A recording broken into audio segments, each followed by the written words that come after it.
Good morning, everybody. I hope you're all doing great because today we're going straight into my NYU course because I'm doing the NYU certificate in Vocology. It's going pretty well right now. The module I'm currently on is 8 weeks long. It's taught by an amazing teacher. And anyone can take it, but it costs money and there's mainly voice teachers on the course, so keep that in mind. I joined late, so I'm currently 4 weeks behind. So the rules for today are I have to finish everything. I cannot skip ahead or leave it until later, and I have to submit it before 12. It is 10:30 a.m. right now, so let's get it done. I'm going to break the studying down into sections. So section 1 is watching the first lecture and completing the assignment. Now, NYU is pretty special because it uses its own learning management software and it's called Brightspace. In a week, you'd usually find Zoom lectures, readings, which are pretty long, quizzes, written assignments, community posts with all the members, which I'll get to later. And this usually takes me about an hour or so to do. So I joined this module late and I'm going to need to catch up on 4 weeks worth this week, so that's going to be a lot. It's always quite exciting to get into a new course, and the first lecture in this module was on voice habilitation, which is singing lessons and training, versus rehabilitation, which is voice therapy and recovery. They have two very distinct roles in voice, so it was interesting to learn about that. We also covered cross-training, which could either be stylistic, like singing different pieces of repertoire, or functional, which is like exercises with techniques you usually wouldn't use in your own style of singing. Think about transitioning from singing opera to jazz. There are some things that you just wouldn't be able to do. The whole point of both of these is to make you stronger and more flexible.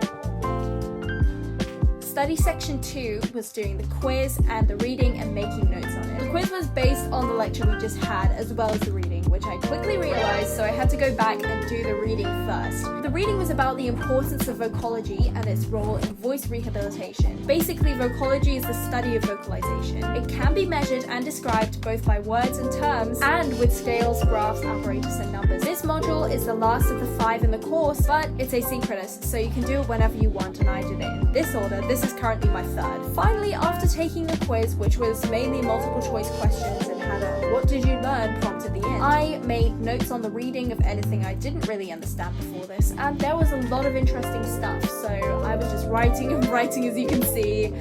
And finally, study section 3, which is responding to community posts and completing that second assignment. Now, this NYU course is pretty unique in that community posts come as part of the learning. So these required community posts are 1 original post on the forum per week and 2 replies to absolutely anyone you want. It wasn't until now that I realized this is probably the best, most important place to meet people and talk to people about all things voice, especially finding people more experienced than me. And trust me, there are lots. And everyone comes from different backgrounds, whether that be teaching or scientific or anything. So it's really nice to get to know people. I really should have realized earlier how good this thing is. My classmates are so amazing and talented. Now, the second assignment was a listening exercise. We had 2 samples to choose from, 1 man, 1 woman, and we had to listen to each of them and describe their voices using the spectrums we'd been given in class. So some of these had to do with brightness, tone, resonance, you know, the things that you can just describe a voice by. And we had to be as objective about it as possible. So it was really hard trying to get my opinion out of the way, but it helped me to make clearer judgments, and I think that's really important when you're looking at voices. The course is pretty good if you are a voice teacher or somebody who's working in the voice research space but doesn't actually have the scientific credentials. I am really privileged in that I'm doing a speech-language pathology degree and I get to learn alongside all of these artistically minded people. So such a course would really help you if you're a current voice teacher who is struggling with the scientific side and you want to publish papers and you want to do all this cool stuff in vocology.